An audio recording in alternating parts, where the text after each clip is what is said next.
12월 8일 월요일 복음이 이끄는 일상 시작하겠습니다. 오늘 제목은 교만 경계하기라고 C.S. 루이스가 인간의 죄 중에서 가장 큰 죄를 교만이라고 말했습니다. 그러니까 사실 가장 큰 죄라기보다 모든 죄는 교만이 근거하고 있습니다. 내가 하나님의 자리에 서 있는 거죠. 교만은 다른 악의 뿌리가 되는 악이며 사탄도 교만 때문에 타락했다고 말합니다. 또 사탄은 인간을 교만하게 할 수만 있다면 순결하고 절제하며 용감하게 사는 것쯤은 봐줄 수 있다고 설명합니다. 이게 스크루테이프 레터리라는 책에 나오는 그런 문구입니다. 그 마귀의 선배 마귀인 삼촌 마귀인 이 스크루테이프이라는 마귀가 조카 마귀인 웸우드에게 인간을 이렇게 유혹하는 거야. 인간에게 이렇게 죄를 짓게 하는 거야. 라는 형식의 사탄의 생각 속에 들어가서 쓴 것 같은 그런 문학적 상상력을 발휘하는 그런 내용 중에 하나인데 굉장히 신학적으로도 탄탄합니다. 그러니까 사탄이 그렇게 이제 조카 사탄에게 설명하는 거죠. 인간을 교만하게 할 수만 있다면 순결하고 절제하고 용감하게 사는 것쯤은 봐줄 수 있다는 거예요. 왜냐하면 교만하게 되면 순결하고 절제하는 삶 자체를 자기 의로 생각하는, 자기의 공로로 삼기 때문이죠. 내가 열심히 봉사하는 거, 열심히 말씀 읽는 거, 열심히 기도하는 거, 하나님께 열심히 헌신하는 거, 그게 다 생색낼 수 있는 거죠. 그러면 그것은 결국 나를 넘어뜨리는 죄가 됩니다. 교만 중에도 가장 위험한 것이 영적인 교만이죠. 왜냐하면 답이 없습니다, 영적인 교만은. 영적 교만은 자신이 겸손하다는 사실에 만족하죠. '아 나 겸손해.' 그렇게 만족하는 삶. 근데 '나 참 겸손해.' 그랬는데 내가 겸손하지 못하고 교만하다는 것을 발견했어요. 그러면 교만이 자기 속에서 고개를 쳐든다는 것을 인식하게 되면 그런 인식 자체를 다른 사람들보다 더 영적으로 예민하다고 생각하며 또 교만해지는 거죠. 그래서 그 태블릿을 보면 이 조카 마귀에게 그가 행한 선한 일을 행하거나 그가 행한 그 일에 집중하도록 하라는 거죠. 내가 착한 일을 행했어. 그럼 '아 나 참 착한 일을 행했구나.' 그렇게 거기에 집중하면 그게 더 교만이 된다는 거예요. 그러니까 교만을 이기는 길은 하나님의 임재를 경험하는 것뿐입니다. 다시 얘기하면 모든 것이 다 은혜입니다. 이렇게 얘기하는 거죠. 그것을 내 것이 아니라 내가 한 것이 아니라 그것을 은혜라고 생각해요. 다른 사람보다 잘하는 무엇이 있다면 그것도 다 은혜죠. 하나님의 은혜라고 생각을 해야 됩니다. 그렇지 않으면 나보다 더 잘하는 사람에 대한 시기심, 그리고 나보다 더 못하는 사람들에 대한 무시, 그렇게 인간의 등급을 매겨서 자기보다 조금 더 나은 사람들과 교제하면서 더 높아지기를 원하는 그런 마음을 가지게 되는 거죠. 그러니까 모든 것이 다 은혜라는 것을 알 때 다른 사람에게 은혜를 베풀어 줄 수 있습니다. 그러니까 하나님을 깊이 경험할 때 인간은 자신의 죄인됨을 깊이 깨닫게 됩니다. 인간은 이미 교만으로 기울어진 마음을 가지고 태어납니다. 그래서 날마다 하나님의 거룩한 임재 앞으로 나가야 합니다. 그래서 자신의 죄인됨과 하늘 영광을 버리고 자신을 내어 주신 그리스도의 은혜를 더 깊이 묵상해야 합니다. 우리가 안식의 공간과 안식의 시간이 좀 필요합니다.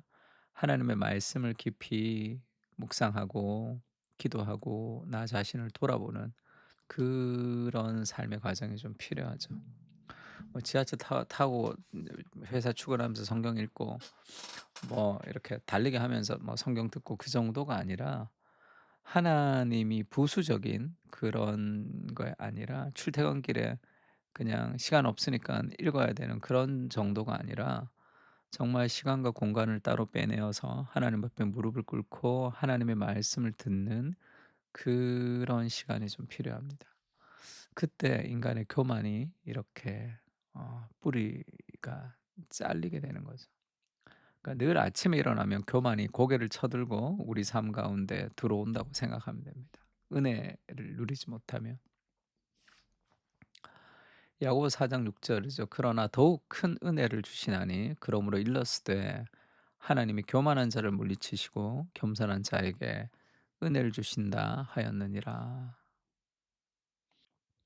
하나님이 교만해서 "너는 은혜 안 줘. 너는 겸손하니까 은혜를 줘." 뭐 그런 개념보다는요. 하나님의 은혜가 늘 흐르는데 교만한 사람은 그걸 보지를 못합니다. 그 풍성한 하나님의 은혜를 보지를 못하는 거죠. 그것을 볼 수 있는 눈을 허락해 주십시오. 그 겸손한 자에게만 보이는 그런 은혜가 있습니다. 그래서 예수님도 그렇게 얘기했죠. "내가 건강한 자에게는 의원이 쓸데없고 병든 자에게만 쓸데있다. 내가 병자입니다. 나는 나를 고칠 수 없습니다. 그리스도만이 필요합니다." 그런 사람들이 은혜를 누리는 거죠. 하나님께 나아가는 것입니다. 이 교만에 대해서 팀 켈러가 얘기했던 그런 이 문장이 있는데요. 교만이라는 것은 일산화탄소의 죄다 이렇게 얘기하죠. 일산화탄소가 어디 있죠? 우리가 여러분들 잘 모르겠죠. 저는 어릴 적에 그 연탄을 뗐습니다, 집에. 그 연탄을 갈아 줘서 인제 연탄으로 인제 방에 인제 따뜻하게 인제 했는데, 기름 보일러가 있기 전에. 제가 초등학교 들어가기 전이었는데 그때 연탄 가스 중독이 많았어요. 그렇게 인제 연탄 하다가 뭔가 좀 이 바닥이 좀 잘못되거나 하면 그 연탄 가스로 사람들이 많이 죽었습니다. 근데 그건 자다가 그냥 죽는 거예요. 그래서 자다가 새벽에 인제 우리 옆집에 할머니랑 그 가족이 있었는데, 그 가족들이 인제 새벽에 내가 자다가 깼더니 그 옆집의 가족이 다 우리 집 마루에서 다 앉아 가지고 막 이런저런 얘기를 막 하고 있더라고요. 그때 인제 막 연탄가스 막 중독이 되고 뭐 우리 어머니가 쓰러지고 막 이러면서 인제 옆방에서 와서 인제 그렇게 뭐 물 먹이고 막 했던 그런 일들이 아직도 생생합니다. 그 일산화탄소, 연탄가스 같이 그냥 쓱 죽는 거예요, 조용히. 그냥 자다가 그냥 죽습니다. 아프거나 그런 것도 아니고. 그래서 그것은 아주 slowly 하고 silently, 아주 소리 없이, 그리고 천천히 kills you without you even knowing. 네가 심지어 알지 못하는 사이에 너를 서서히 조용히 죽이는 거죠. 교만이 그렇게 우리에게 와서 그렇게 결국 서서히 우리를 죽이는 거예요. "나는 열심히 하는 사람이야. 나는 은혜가 충만한 사람이야." 그렇게 죽이는 거죠. 그래서 영적인 교만은 굉장히 특히 앞에서 일하는 사람들이 더 위험하죠. 설교자, 영적으로 교만하기가 굉장히 좋죠. 설교를 통해서 어떤 사람들이 은혜를 받았다고 얘기할 때 그 내 것으로 생각하게 되면, 그러면 그 영적 교만이 그를 죽이게 됩니다. 그런 수많은 사람들이 있죠. 뭔가 우리가 잘 될 때, 우리가 힘들 때도 어렵지만 뭔가 잘 될 때도 그것을 겸손을 간직하며 살아간다는 것은 하나님의 은혜가 없이는 안 되는 일입니다. "너희 중에 큰 자는 너희를 섬기는 자가 되어야 하리라. 누구든지 자기를 높이는 자는 낮아지고 누구든지 자기를 낮추는 자는 높아지리라." 그래서 겸손이라는 것은 자신을 더 생각하거나 자신을 덜 생각하는 것이 아니라 자기 자신에 대한 생각 자체를 덜 하는 것이다. 이 팀 켈러 그런 얘기한 적이 있습니다. 그러니까 나한테 별 관심이 없는 거죠. 그냥 내가 이럴 때 어떻고 내가 저럴 때 어떻고 자기에게 집중되는 사람, 내 감정, 내 생각, 그러면 삶이 점점 자기중심적으로 매몰되게 됩니다. 그래서 더 하나님을 자꾸 생각해야 돼. 하나님을 묵상하고 하나님을 생각하고 그 거룩한 하나님 나라가 우리의 삶의 비전으로 이끌어가고, 그때 우리가 자기 중심성에서 벗어나겠는 거죠. 자기를 높이려고 하면 낮아집니다. 자기를 낮출 때 하나님께서 우리를 높여 주시는 거죠.